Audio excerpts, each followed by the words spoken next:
जी लोगों के प्रश्नों के उत्तर देंगी, जो प्रश्न लोगों को ज्ञान में आने से पहले रुकावट बनते हैं। कृपया हमारे इस वीडियो को पूरा देखिएगा।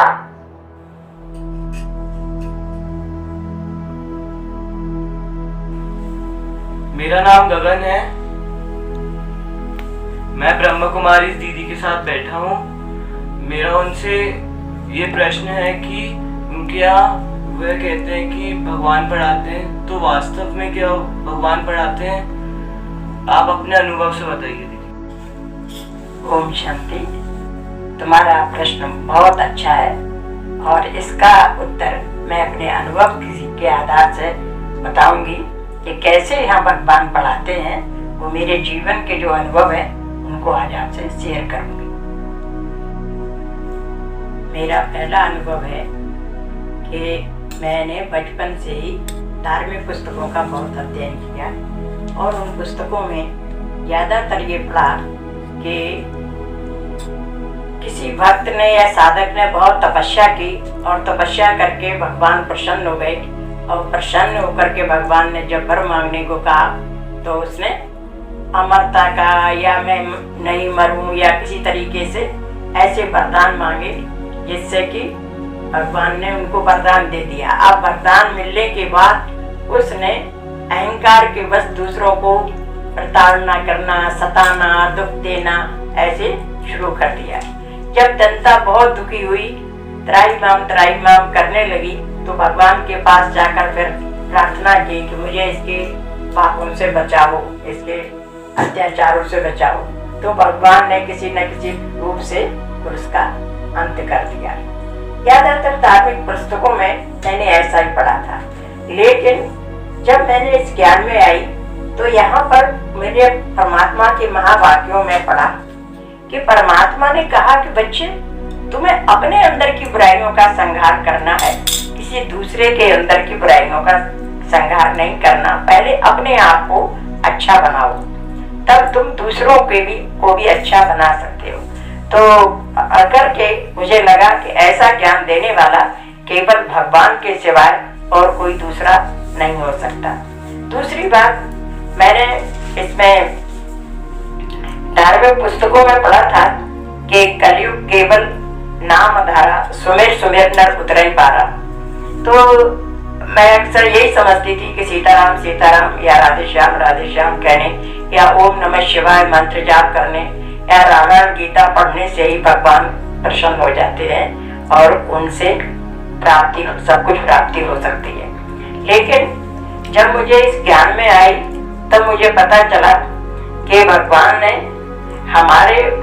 कोई हमारे शरीर का पिता नहीं है और भगवान कोई शरीरधारी नहीं है। हम भी शरीरधारी नहीं है, हम शरीर नहीं है, आत्मा है। जब ये पता लगा और आत्मा का पिता परमात्मा है और उससे शक्ति लेने के लिए आत्मा समझकर परमात्मा को याद करेंगे तो परमात्मा से हमें शक्ति मिलेगी। जब मैंने इसका अभ्यास किया तो अपने जीवन में परिवर्तन पाया और स्वयं को अनुभव किया कि पहले से मैं अधिक अपने आप को शक्तिशाली महसूस करने लगी हूँ। तो मेरा दूसरा विश्वास इस प्रकार बना कि भगवान को किस तरीके से याद करना है, केवल मंत्र जाप करना या राम राम सीताराम कहने से भगवान प्रसन्न नहीं होते हैं। तीसरा अनुभव है कि मैं जब प्रिंसिपल थी तो मेरा सिद्धांत क्या था कि spare the rod and spoil the child, यानी बच्चों को सख्ती नहीं करेंगे तो बच्चे बिगड़ जाएंगे। इसके लिए मैं मन में क्या रहता था, बच्चों पढ़ो नहीं तो फेल हो जाओगे। अक्सर ऐसे कहा भी करती थी, बच्चों पढ़ो नहीं तो फेल हो जाओगे। लेकिन जब इस ज्ञान में आए तो परमात्मा ने हमको बताया कि बच्चे तुम पहले ही श्राप दे रहे हो कि फेल हो जाओगे। तुमको इस तरीके से नहीं बोलना है, नकारात्मक भाषा नहीं प्रयोग करनी है, पॉजिटिव थिंकिंग बनानी है। बच्चों पढ़ो क्योंकि परीक्षा में पास होना है। ऐसे करके जब परमात्मा ने हमें बोलना सिखाया तब समझ में आया कि एक्चुअल में यहाँ पढ़ाने वाला कोई मनुष्य नहीं, एक्चुअल भगवान ही है जो कि हमारे को बोलने के मैनर्स भी सिखाते हैं। अगला पॉइंट है कि जब हम ज्ञान में आए तो बचपन से हमारा जीवन बड़ा सिद्धांत प्रिय था। अपने लिए ही मैंने कोड ऑफ कंडक्ट एक अपने लिए आचरण संहिता बना के रखी थी और उसके अनुसार ही मैं अपना जीवन व्यतीत करती थी। बहुत ऊपर अपने ऊपर पैनी दृष्टि रखती थी। सोचती थी कि अगरबत्ती जलाते समय भी कि जैसे अगरबत्ती जल करके खुशबू फैलाती है, ऐसे ही मेरा जीवन दूसरों को सुख पहुंचाने के लिए हो, कभी भी मेरे द्वारा किसी को किंचित मात्र भी कष्ट ना पहुंचे।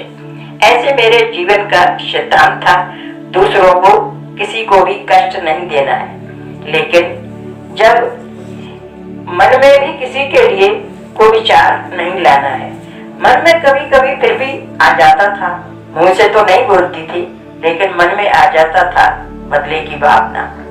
तो जब यहाँ ज्ञान में परमात्मा ने बताया कि बच्चे बदला नहीं लेना है, बदल के तुम्हें दिखाना है, तो समझ में आया कि ऐसा पढ़ाने वाला केवल भगवान ही हो सकता है जो हमारा ट्रांसफॉर्मेशन चाहता है, जो हमें बदलना चाहता है।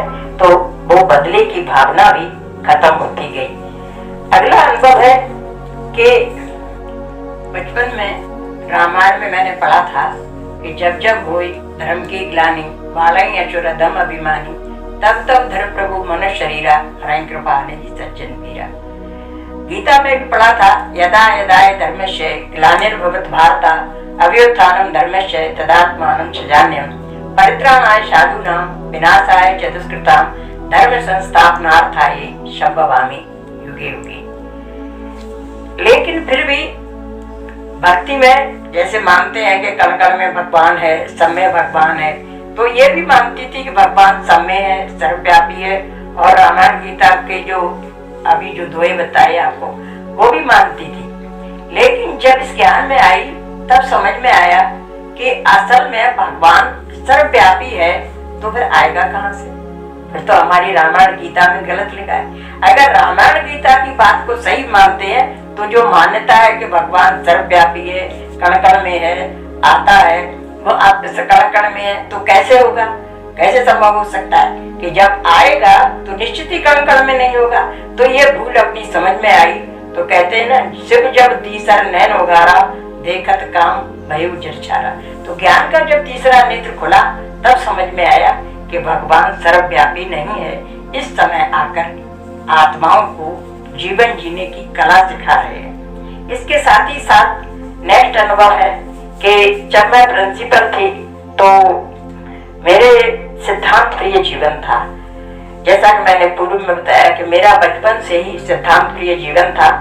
तो सर्विस प्राइवेट स्कूल में थी तो कभी कभी मुझे झूठ बोलने के लिए बाध्य किया जाता था, क्योंकि सेक्रेटरी को उसके अनुसार उनके रिकॉर्ड बनाना पड़ता था। तो मुझे बहुत तकलीफ होती थी कि बचपन से मेरा सिद्धांत था कि मुझे कभी झूठ नहीं बोलना है, ईमानदारी से चलना है। तब आकर के मैंने नौकरी छोड़ दिया, रेजिग्नेशन दे दिया। ज्ञान पत्र देने के बाद मैं भगवान के पीछे पड़ गई। मैंने भगवान से पूछना शुरू किया, तुम कहाँ हो, मुझे बताओ। अगर सच्चाई ईमानदारी पर चलने वाले को नौकरी छोड़नी पड़ेगी तो इस दुनिया में कौन सच्चाई और ईमानदारी पर चलेगा? और इस प्रकार मैं भगवान के पीछे पड़ गई और मैंने 5 साल तक दृढ़ संकल्प किया था कि मैं जप तप व्रत उपवास कैसे भी करके भगवान को 5 साल में प्राप्त कर लूंगी। लेकिन 5 साल बाद मुझे भगवान तो नहीं मिला, लेकिन भगवान का ये ज्ञान मिल गया और इसके द्वारा पता लगा कि भगवान कण कण में नहीं, भगवान जो कहते हैं सच्चाई ईमानदारी की दुनिया मुझे बनानी है, ऐसा परमात्मा के महावाक्यों से मुझे लगता था। और हर समय मेरे दिमाग में उस समय 2 ही वाक्य रहते थे, जो मैं राम तो कुल सहित कहिए दसानन हाय निश्चलहीन करो मई भुज उठाए पन के।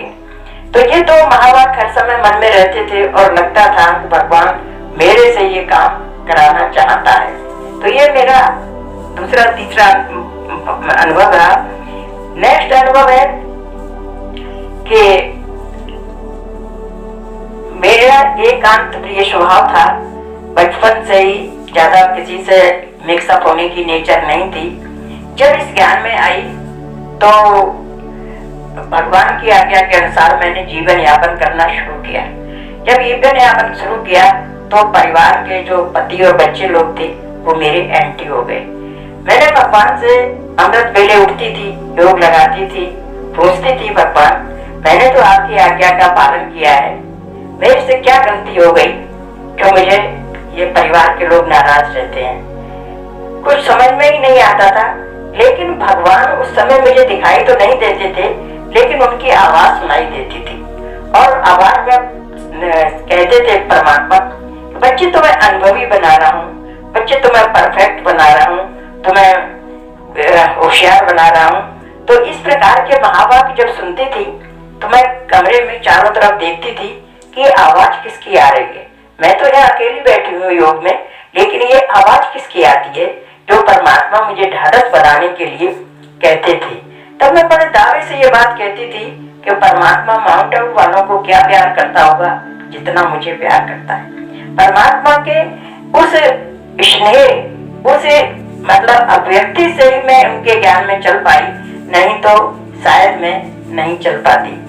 नेक्स्ट पॉइंट है अनुभव का कि एक बार यहाँ पर जब भोपाल विश्वविद्यालय से भोपाल में अन्नामलाई विश्वविद्यालय के कॉर्पोरेशन से पीजी और एमएससी की पढ़ाई शुरू की गई थी, तो बड़ी बहन जी ने मेरे को फोन किया कि मणि बहन तुमको इसमें फार्म भरना है और अन्नामलाई से पीजी का फार्म भरना है।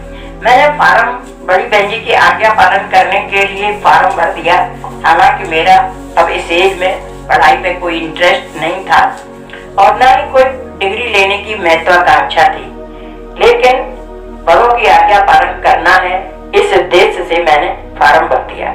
लेकिन जब प्रैक्टिकल एग्जाम के लिए जब राजीव भवन पहुंची तो वहां मुझे ऐसा अनुभव हुआ कि जैसे मेरी एज 25 साल की हो गई है। यह एज मुझे अनुभव हुई, बड़ा उमंग उत्साह अपने जीवन में महसूस किया।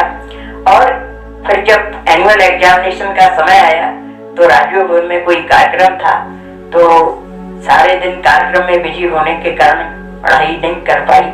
रात को पढ़ किताब लेकर बैठी और भगवान से कहा भगवान जिंदगी में मैं कभी फेल नहीं हुई हूँ, ये मेरा इस ओल्ड एज में एग्जाम है, अभी भी मुझे पास ही होना है, आप मेरी इसमें हंसी मत कराना। तो इसलिए मैंने भगवान से जब बात की और उसके बाद मैंने किताब खोली तो आप आश्चर्य करेंगे कि भगवान ने जैसे मुझे मार्गदर्शन दिया। जो किताब में क्वेश्चन नहीं आने थे वो मुझे कटे कटे दिखाई देने लगे और जो प्रश्न आने थे वो मुझे गोल्डन अक्षरों के, रंगीन अक्षरों के दिखाई देने लगे। और इस तरीके से मैंने उन प्रश्नों को याद कर लिया और दूसरे दिन मैं पेपर में लिख के आ गई और इस प्रकार मुझे फर्स्ट डिवीजन से पास हो गई। तो अब आप बताइए कि ऐसी संस्था में जहाँ पर हर बात भगवान मान रहा है, कर रहा है, तो कैसे ना विश्वास करें कि यहाँ पर भगवान पढ़ाता है। ऐसे दूसरा एक और अनुभव सुनाऊंगा आपको कि अभी 2-3 साल पहले की बात है कि मैं माउंट आबू जा रही थी। अकाउंट का पूरा रजिस्टर, हिसाब किताब, कागजात और माउंट आबू में दी जाने वाली टोली एक बैग में रखी थी और उसमें 51,000 रुपए भी वहां सेवा के देने के लिए रखे थे। स्टेशन पर एक बहन ने मेरा हाथ पकड़ा और कहा चलो चलो बैठो, आप तो बहन जी सब सामान आ जाएगा, दूसरे भाई बहन रख लेंगे। लेकिन वो बैग स्टेशन पर ही छूट गया। सब भाई बहन बैठ गए। जब ट्रेन चालू हो गई तो मैंने उस बैग के बारे में पूछा, सब में ढूंढा, कहीं भी नहीं मिला। अहमदाबाद के स्टेशन पर पहुंचकर मैंने सब पूरे प्लेटफॉर्म पर चक्कर लगाया और सबके बैग देखे, कहीं पर भी मुझे अपना वो बैग नहीं मिला। प्लेटफॉर्म पर एक बेंच पर बैठकर मैं सोचने लगी, भगवान मिठाई तो आपके घर के लिए ही ले जा रही थी, आपने रास्ते में स्वीकार कर ली। रजिस्टर भी अकाउंट चेकिंग के लिए ले जा रही थी, उसका रजिस्टर का बैंक की खाते की किताब भी डुप्लीकेट निकल आएगी, कैश बुक भी दोबारा बन जाएगी, लेकिन मैं वाउचर कहाँ से लाऊंगी। ऐसे बैठी सोच रही थी, तभी मेरा मोबाइल में घंटी बजी और घंटी बजाने वाले ने कहा कि बहन जी आपका कोई बैग छूट गया है, मैं भोपाल स्टेशन से बोल रहा हूँ। मैंने कहा हाँ भाई, एक बैग नहीं मिल रहा है हमारा। तो उसने कहा कि आप किसी को भेज दीजिए, मैं आपको वो बैग पहुंचा दूंगा, उनको दे दूंगा। फिर मैं अपने भाई को फोन किया कि आप जाइए और इस नंबर पर बात करके उनसे बैग ले आइए। बाद में दूसरे आने वाली पार्टी के साथ उन्होंने वो बैग भेजा।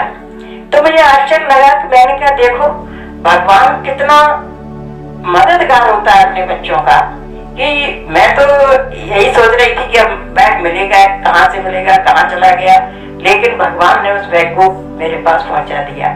तो इस प्रकार से बच्चे अब विश्वास करते हैं कि भगवान की संस्था है और हम भगवान के बच्चे हैं। भगवान की दिलो जान से जो सेवा करते हैं, भगवान को ही अपना सब कुछ समझते हैं, तो भगवान भी उन बच्चों की वैसे ही पालना करता है जिन्हें बालक राखी मैतारी। जैसे माँ बच्चे की पालना करती है, वैसे ही हमारी भगवान पालना करते हैं। ओम शांति। शुक्रिया दीदी, आपके इस अनुभव से मेरे अंदर ब्रह्म कुमारी संस्था के प्रति विश्वास और बढ़ा है। अब मैं भी ब्रह्म कुमारी से जुड़ने का कदम बढ़ाऊंगा। ओम शांति। शुक्रिया मेरा करने की बजाय भगवान का शुक्रिया करो कि उसने आज तुम्हें ऐसा संयोग बनाया। अब तुम भगवान का बच्चा बन करके उनकी श्रीमत पर चलोगे तो और तरक्की कर पाओगे। ओम शांति। ओम शांति।